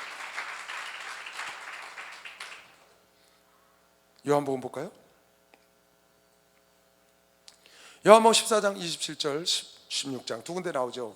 내가 평안을 너희에게 끼치노니 곧 나의 평안을 너희에게 주노라. 내가 너희에게 주는 것은 세상이 주는 것 같지 않다. 내가 너에게 주는 평화는 세상이 주는 것 같지가 않아. 여러분이 예수 안에 들어와서 평화를 누렸다면 그 평화는 세상의 환경이 어떻게 변하든지 여러분 삶이 어떻게 변하든지 상관없이 얻는 평화와 감사합니다. 여러분이 예수가 아닌 세상의 눈에 보이는 것으로 얻은 평안을 얻었어요. 예를 들어서 결혼을 해서 아내를 얻고 남편을 얻어서 평안을 얻었어요. 아니면 재물을 얻어서 여러분이 평안을 얻었어요. 여러분이 어떤 소원하고 기도하던 거, 소원하던 것을 이루어 꿈을 이루어서 평안을 얻었다. 그 평안은 예수가 주는 평안하고 다르다는 거예요. 세상이 주는 평안은 거기에 떠나가면 다시 고통이와 평안이 없어. 그런데 예수가 주는 평안은 그게 아니야. 세상이 주는 것과 달라. 할렐루야. 예수 안에 있는 평강은 걱정과 근심을 몰아내는 것이고 박수로 하세요. 걱정을 몰아낸다. 주는 평화 막힌 담을 모두 하셨네. 주는 평화 우리의 평화 주는 평화 막힌 담을 모두 하셨네.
요셉이 고난 중에 누린 그 평화가 주님이 주신 평화예요. 베드로가 옥속에 들어가서 편안히 잠자는 평화는 그건 하나님이 주신 거다. 바울이 옥속에 들어가서 신라와 찬송을 부를 수 있는 것은 그건 하나님이 주신 평화가 그에게 있는 거야. 이건 세상이 주는 평화가 아닌 거야. 세상에 주는 평화는 그런 일이 오면 평강을 잃어버리고 원망과 불평을 하게 됩니다. 왜 하나님이 나를 이렇게 대하고 나에게 이렇게 하시는가 불평하는데, 하나님 주신 평화는 아니에요. 그런 거가 상관없고 나의 삶과 나의 환경과 상관없이 하나님이 주신 평화이기 때문에, 지금 뭐라고 했어요? 내가 주는 평화는 세상이 주는 평화가 다르다. 요한복음 16장, 내가 이것을 너에게 이르면 성령이 너에게 오시면 너희의 과거를 생각나게 하고 내가 한 말을 생각나게 할 거라. 그 말씀 전에 있어요. 내가 이것을 성령에 대해서 너에게 먼저 이르면 너희로 내 안에서 평안을 누리게 하려 함이라.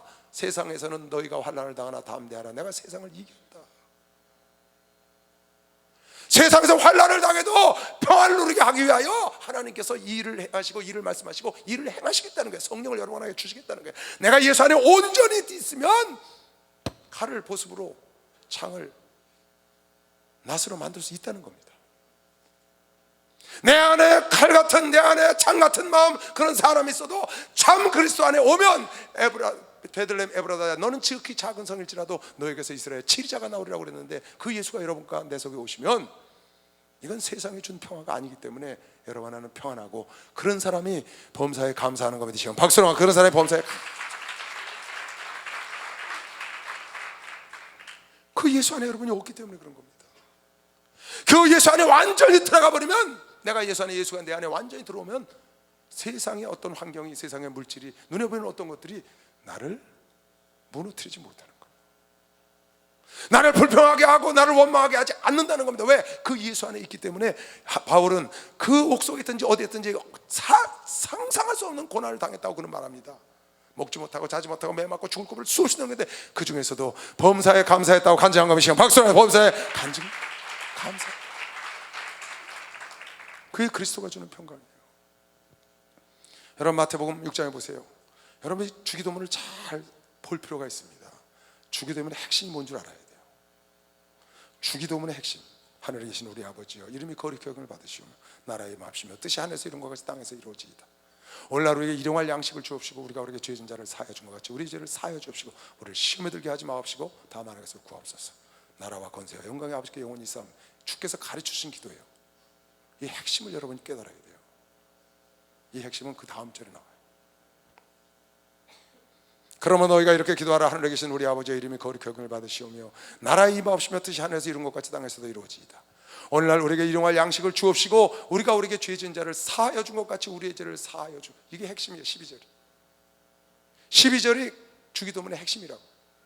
우리가 우리의 죄를 사하여 준 것 같이 우리의 죄를 사하여 주시고, 나에게 죄 지은 자를 사하여 주는 것, 칼을 보습으로 만들고 창을 낫으로 만드는 그 그리스도 안에 있는 평안. 그래서 용서하는, 이게 주기도문의 핵심이라고. 그 다음 절, 우리가 시험에 들게 하지 마옵시고 다만 악에서 구하옵소서. 나라와 권세와 영광의 아버지께 영원히 있사옵나이다. 아멘 하고 그 다음 절에 주께서 이렇게 해석을 붙여놨어요. 뭐라고? 너희가 사람의 과실을 용서하면 너희 천부께서도 너희 과실을 용서하려니와 너희가 사람의 과실을 용서하지 아니하면 너희 아버지께서도 너희 과실을 용서하지 아니하시리라. 주기도문을 가르쳐놓고 이 말씀을 하셨다고. 주기도문의 핵심은 너희가 나로 하여금 사랑을 받고 용서받은 것처럼 남을 용서해라. 할렐루야. 예수 그리스도는 용서가 있기 때문에 관용하신 것이고, 박수. 용서가 있기 때문에 관용하시고, 용서가 있어서 여러분 나를 받아들이신 걸 믿으시길 죄름으로 축원합니다. 그래서 너희가 강한 자가 약한 자를 받아서, 예수께서 너희를 받아서 하나님께서 영광을 받은 것처럼 너희도 약한 자를 담당하고 받으라는 겁니다. 로마서 15장에. 그러니까 예수께서 우리에게 주기도문을 가르치는 핵심은 내가 너희를 용서해서 용서함 받은 것처럼, 1만 달란트 용서받은 것처럼 용서하라는 겁니다. 할렐루야. 그 자가 예수의 평강을 누릴 수 있다고 믿는 사람은 박수야. 예수의 평강을 누릴 수가 있다. 여러분 마음속에 지금 칼이 있는 사람이 있습니까? 오늘 그걸 쳐서 보습을 만드시기 바랍니다. 여러분 마음속에 지금 창이 있는 사람이 있습니까? 부모를 향하여, 자녀, 아니면 형제, 여러분 친구, 향하여 혹시 작은 창이라도 하나 있으면 두드려서 낫을 만들어서 유용한 것으로 만들어야 합니다. 왜? 그리스도가 여러분과 나를 위해서 희생해서 그렇게 만드셨기 때문에.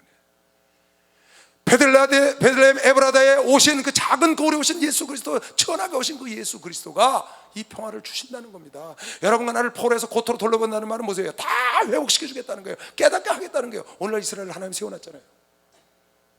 여러분, 나도 그 예수 안에 있는 사람은 언제든지 고난과 고통 속에도 감사할 수 있는 걸 믿는 사람은 박수 하면서 감사하는 거죠. 감사.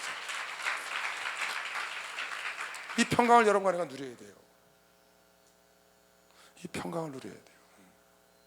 여러분 마음속 깊은 곳에 흐르는 이 평강을 여러분이 누려야 되는 거예요. 할 수 있습니다. 우리 힘으로는 절대로 안 됩니다. 세상에 주는 평강하고 다른 겁니다. 세상의 돈이, 물질이 절대로 이걸 줄 수가 없어요. 세상에 돈이 주는 기쁨과 평강이나 뭐 좋은 대학에 입학했거나 어제 어디 갔더니 누가 그러대요. 전도사가, 목사님 아무개 아들이 고대 들어갔어요. 고대. 그래서 나와서 인사를 하는 거예요. 걔네가 아무개 집사 아들이 좋은 대학 갔다며? 그랬더니 예. 어디 연대 갔어요?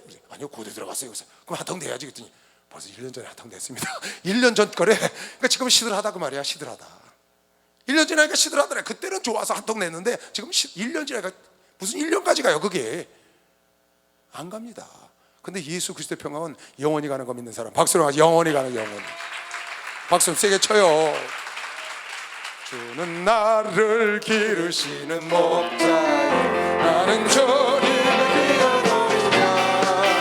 너는 꿀과 맑으시는 나를 인도하여 주시나. 주는 나의 종 목자, 나는 그의 어린 양. 나를 따라 고를 넘겨주시니 내게 부족한 전혀 없어라. 진수 나를 집어넣어 갇힌 빛나는 삼지 못하니 나의 주님 나는 소리였지. 나를 주여 지켜주시나. 주는 나의 종 목자, 나는 그의 어린 양. 나를 따라 고를 넘겨주시니 내게 부족한 전혀 없어라. 할렐루야. 여러분, 악을 악으로 갚으면 악이 끊이질 않습니다. 여러분이 칼을 보석으로 꼭 만들 줄 알아야 돼요. 예수 안에 있는 사람은 용서를 해야 된다 그 말이에요. 엘리어트라는 선교사가 있어요. 에콰도르에 가서 순교한 사람이에요. 미국의 신학교를 나오고 동료 4명이 에콰도르에 가서 1년 동안 공들여서 물자를 계속 그 토우 민족에게, 에콰도르 인디언들이죠, 전해주다가 마음을 열은 것 같아서 비행기 타고 들어갑니다. 정글 안으로 들어가는 날 여러분 영화 봤을 거예요. 그 모래사장에 앉았는데 그네들이 와서 창으로 죽이잖아요. 들어가서 내리면서 창에 맞아 죽었어요. 4명이 다. 그런데 죽고 난 데 보니까 그 사람들 손에 총이 들어있는 거예요. 맹수 때문에 총을 갖고 들어갔는데 그 토인들이 창을 갖고 왔는데 그걸 죽이지 않고 그대로 자기들 죽은 겁니다.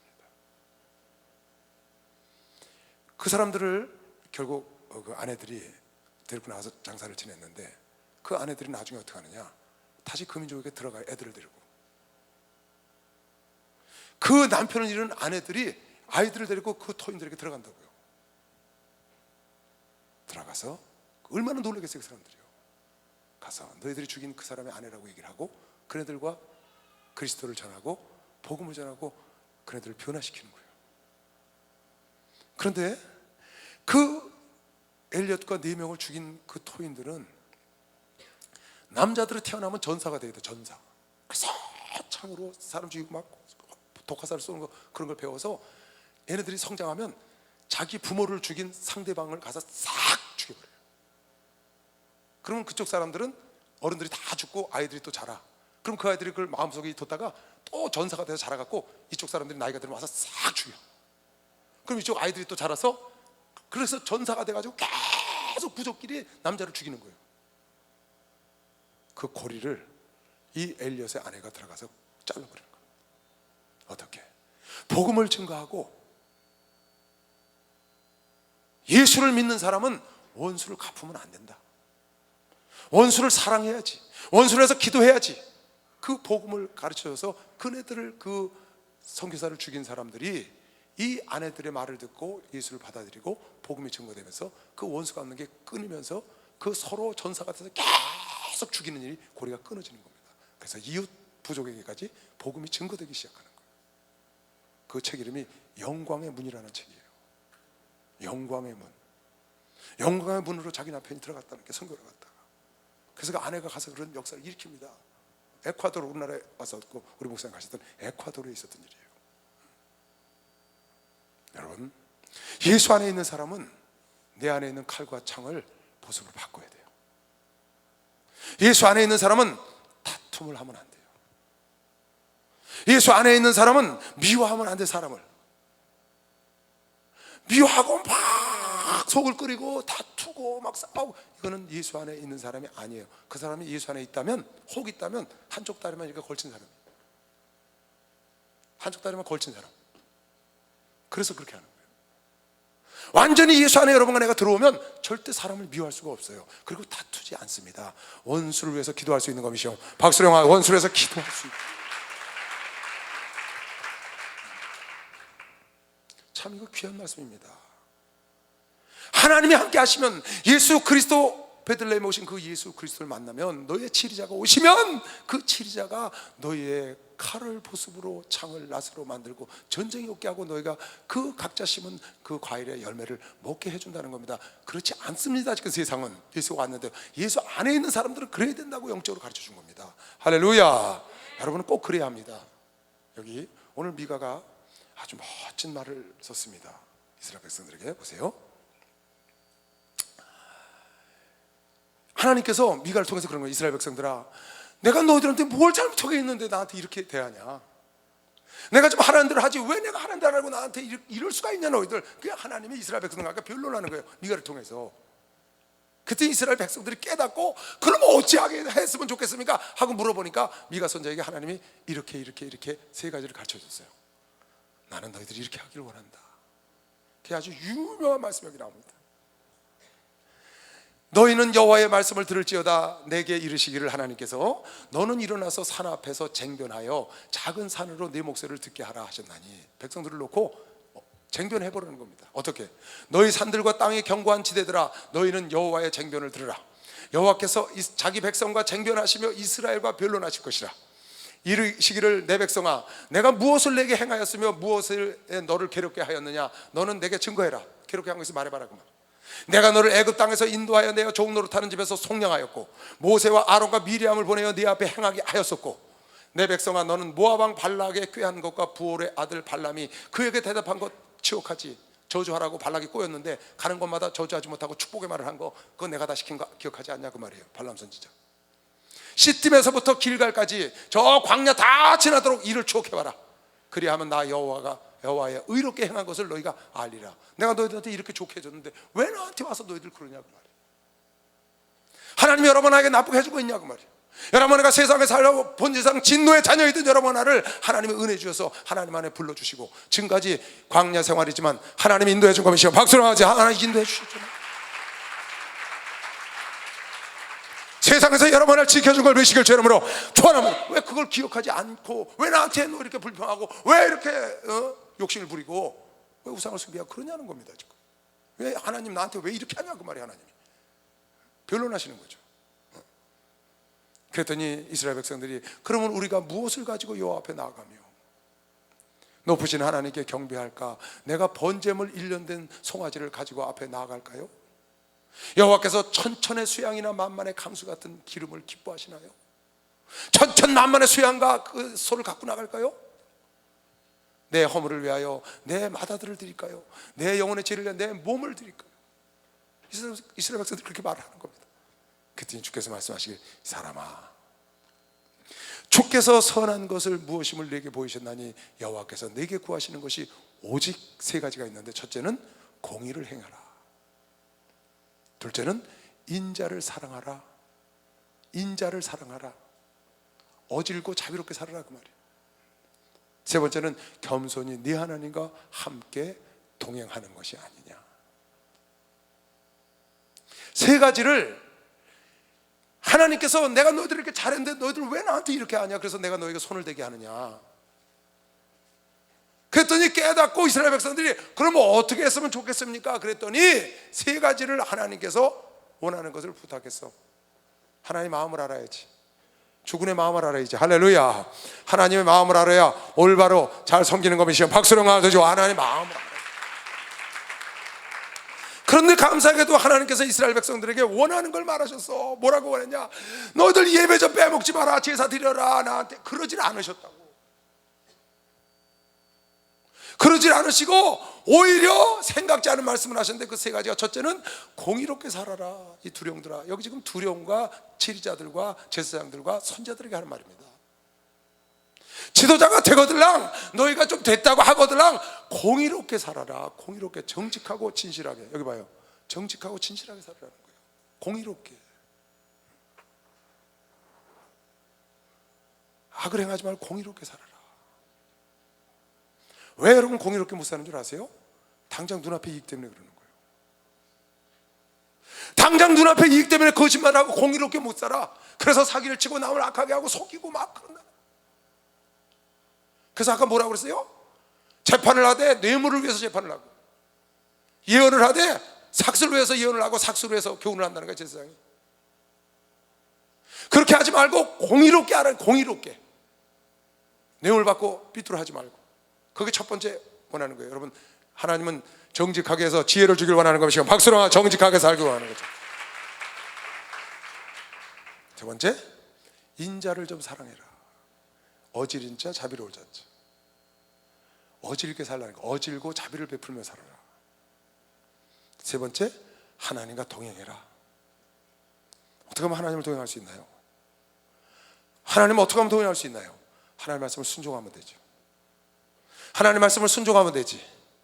아멘. 하나님의 말씀에 순종하면 동행할 수 있는 것이요. 박수로 하세요. 그러면 동행할 수 있는. 이 말씀을 잘 보면요, 우리가 신앙생활하는 표준을 한번 생각해 볼 필요가 있습니다. 이건 미가 선지자만 한 얘기가 아닙니다. 사도 바울도 수없이 서신서에 말했습니다. 로마서도 보세요. 1장부터 11장까지 너희가 오직 은혜로 말미암아 구원받았다. 은혜로 구원받은 거다. 믿음은 은혜로 받은 거다. 은혜로 말미암아 구원받은 거다. 그렇게 은혜로 구원받았은 즉 12장 1절 너희가 어떻게 살아야 되겠느냐. 너희 삶에 산제사를 드리고, 너희 삶이 산제사로 드리는 것이 영적 예배다. 너희 삶이 영적 예배라는 거야. 와서 예배를 드리고 이런 것도 예배지만, 여러분 삶이, 여러분 직장에서, 여러분 가정에서, 여러분 친구들과 부모와 여러분 형제들과 사는 거, 그게 바로 영적 예배인데, 거기서 빛과 소금 역할을 해달라고 그런 것이요. 박수를 하면서 빛과 소금 역할을 해달라고. 거기서.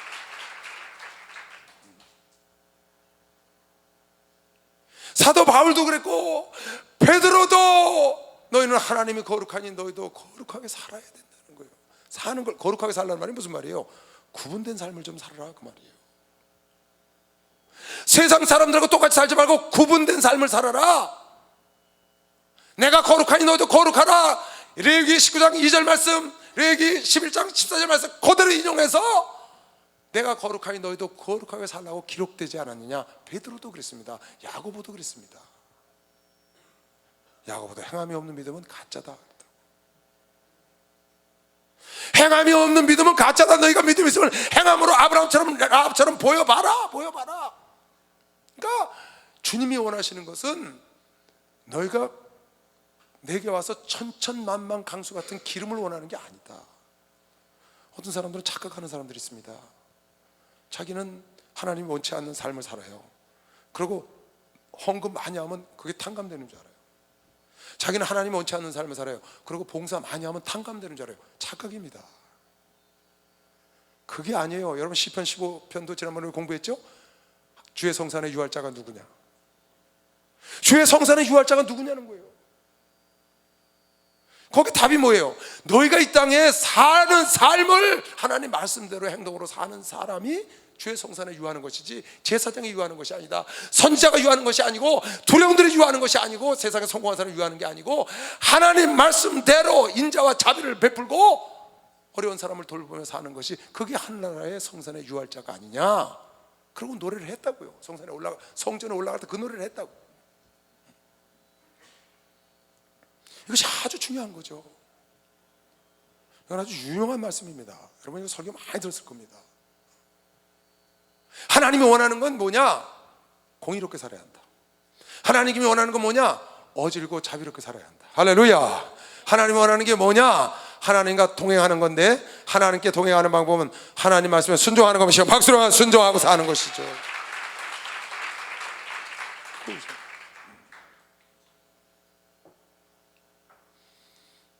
여러분 이스라엘 백성들을 출애굽시켰어요. 하나님이 여러 번 나를 구원했다고. 세상에서 지금 많은 사람들이 여러 번과 내가 구원받은 세상에 있다고요. 이스라엘 백성들을 출애굽해서 가나안 땅에 보냈다고요. 하나님이 이스라엘 백성들을 출애굽시킨 건 가나안 땅에 보내기 위함이에요. 그러면 그것이 하나님의 목적이 전부 다냐? 그게 아니라는 걸 여러분 알아야 합니다. 여러분 날 구원해서 천국에 데려가는 게 전부 다냐? 그게 아니라는 걸 알아야 돼요. 가나안 땅에 데리고 가서 거기서 하나님을 섬기고 하나님이 원하는 백성이 돼주는 겁니다. 여러분 내가 세상에 살다가 예수를 만났어요. 그래서 지금 구원을 받았다고. 구원받은 것이 하나님의 전체 목표가 아니고, 구원을 받았으면 여러분에게 예수를 닮아가고 신의 성품에 이르르고 하나님 원하는 일을 하고 여러분에게 성화되어가는 것을 하나님이 목표로 삼고 구원한 겁니다. 그냥 구원한 것 자체가 예수의 목표가 아니고, 그 구원한 사람을 하나님이 원하는 대로 믿음의 덕의 지식, 절제, 경건, 형제의 사랑에 대한 것까지 여러분을 끌어올려서 하나를 넉넉히 들어가는 자가 돼서 그런 사람들을 끌어올리는 자가 되게 하려고 하나님이 여러분과 나를 구원했다는 걸 알아야 합니다. 할렐루야. 그래서 하나님이 여러분 안에가 세상의 빛과 소금이 되길 원하는 것이야. 박수를 하세요. 그래서 그렇게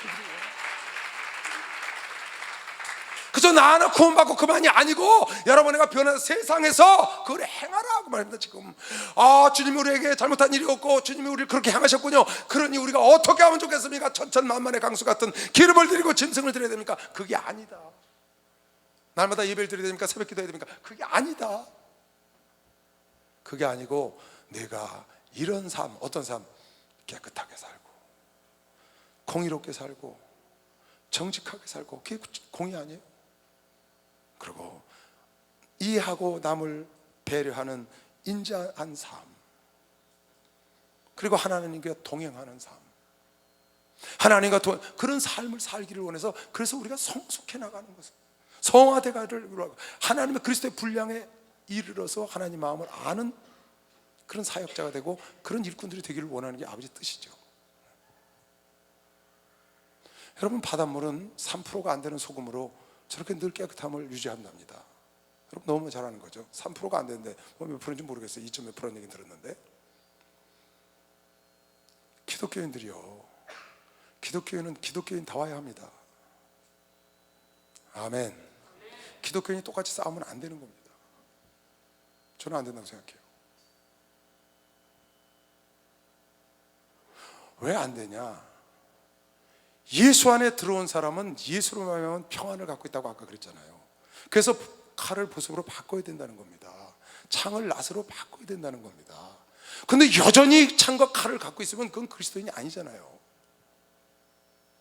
그리스도인의 삶은 소금이 돼서 비록 전 지구촌에 2%가 있더라도 그 바다를 죽지 않은 살아있는 것을 만드는 것처럼 여러분 안에가 그리스도인의 삶을 살면, 할렐루야, 빛과 소금이 되면 세상은 소망이 있는 것이요, 박수로 세상은 소망이 있잖아요.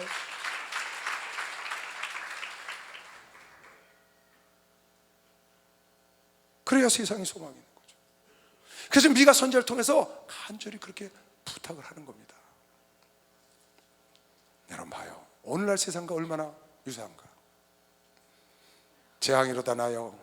나는 여름 실과를 딴 후와 포도를 거둔 후 같아서 먹을 소미가 없으며 내 마음에 사모하는 처음 익은 무화과가 없다. 처음 익은 무화과가 없다, 그 말이 무슨 말이에요? 순수함을 유지하는 사람이 없다. 목사가 처음엔 순수했는데 나중엔 탐욕, 자기 사꾼이 돼버렸어. 지도자가 처음엔 순수했는데 나중엔 자기 배를 채우려고. 처음 이건 무화과를 찾을 수가 없다는 거예요. 이와 같이 선인이 세상에서 끊쳤고 정직자가 인간에게 없도다. 하나님 원하는 건 공의로운 자를 원하는데, 무리가 다 피를 흘리려고 매복하며 각기 그물로 형제를 잡으려 하고 사기꾼이 범람해.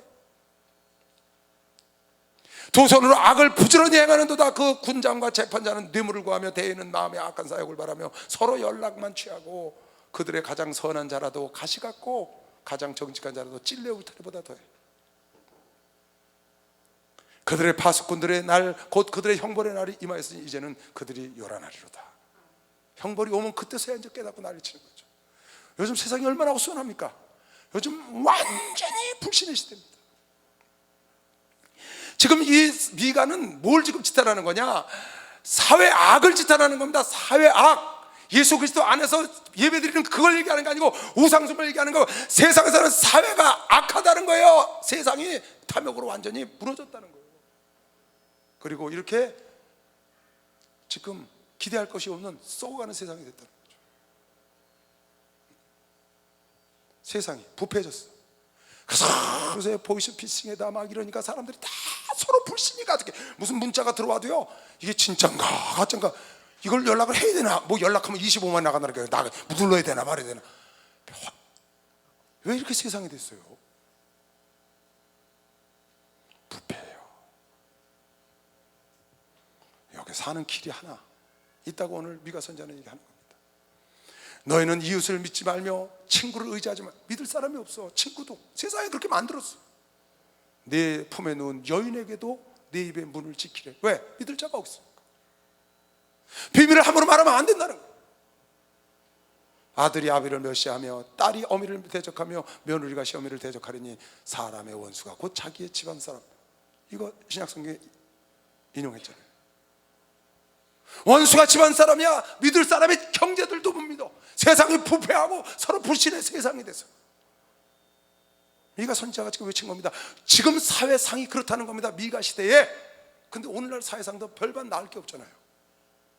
그렇다고 해서 하나님의 사랑까지 그러면 되겠느냐 그 말입니다. 지금 하나님의 사람은 공의를 행하고 하나님의 사람은 자비를 사랑하고 하나님의 사랑은 하나님과 동행하면 2%가 됐든 1%가 됐든 10%가 됐든 이 세상에 소망을 줄 수 있는 것이요. 박수에 그 소망을 줄 수 있는 겁니다.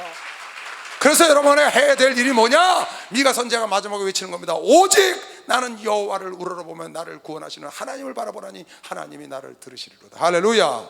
나의 대적이여 나로 인하여 기뻐하지 말라. 나는 엎드러질지라도 내가 징계를 받을지라도 일어날 것이요 어두운 데 앉을지라도 여호와께서 나의 빛이 되실 것이다. 할렐루야. 내가 여호와께 범죄하여서 내가 징계받아서 주께서 나를 위하여 심판하사 신원하시기까지는 그의 노월을 당하려니와 주께서 나를 인도하사 광명에 이르게 하시리니 주께서 나를 인도하사 광명에 이르게 하시리니 내가 주를 바라보면 반드시 광명으로 인도하시리니 내가 하나님의 의를 볼 걸 믿는 사람만 박수를 하면서 하나님의 의를 본다. 이 혼탁한 세상엔 주님만 바라봐야 되는 것을 제 이름으로 축원합니다. 그러면 여러분 나를 통하여 세상에 비전이 있는 걸 믿는 사람만 박수를 하면서 비전이 있는 것이죠. 세상에 여러분과 나까지 망하면 세상은 망해. 갈 곳이 없다고. 여러분과 나까지 망하면 세상은 망한다고. 갈 곳이 없잖아요. 여러분의 작은 힘으로 이거 할 수 있냐고요? 할 수 있다고요. 지금 미가 선지가 그러잖아요. 세상은 아내도 믿을 수가 없고 친구도 믿을 수가 없고 다 믿을 수가 없고 불신 시절이 됐고 사기꾼이다 협작꾼이다 난장판입니다. 그러나 그 중에서 우리가 바라볼 수 있고 희망을 갈 수 있는 건 나는 여호와를 바라보리니. 할렐루야. 그가 우리를 광명으로 인도해 줄 걸 믿는 사람만 박수를 하지 그렇게 썼잖아요. 여러분, 누차 여러분 성경을 가르치면서 수없이 나온 얘기입니다. 우리 하나님을 잘 섬기고 예배도 잘 드려야 합니다. 그러나 정말 하나님이 기뻐하는 예배는 여러분 삶이라는 걸 잊으면 안 됩니다. 여러분이 예배 드리는 시간은 일주일 단위로 볼 때, 여러분이 예배 드리는 시간, 하나님께 예배 드리는 시간은 일주일 단위로 볼 때 아주 작은 시간입니다. 나머지는 다 밖에서 생활하는 겁니다. 여러분이 학교를 다니든지 직장을 다니든지 아니면은 뭐 일을 하든지 잠을 자든지 다 가정생활 하든지 다 세상에서 일하는 것이 예배드리는 사람이 아주 그 소수예요. 근데 예배만 드리면 단다라고 생각하면 안 됩니다. 이것도 하나님의 예배지만 정말 아버지께서 기뻐하는 영적 예배는 뭐냐? 여러분 삶을 산 제사로 드리길 원하는 것이요. 박수로 삶을 산 제사로 드리는 거야.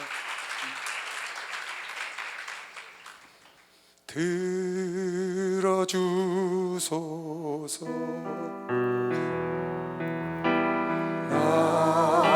나의 주여 내 속에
손을 들고 주가 주신 나의 생명 주 뜻대로 이끌사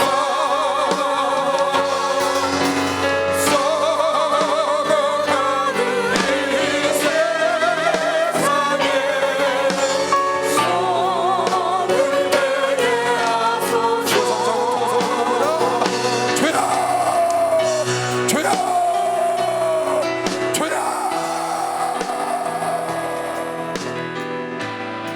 하나님의 신함을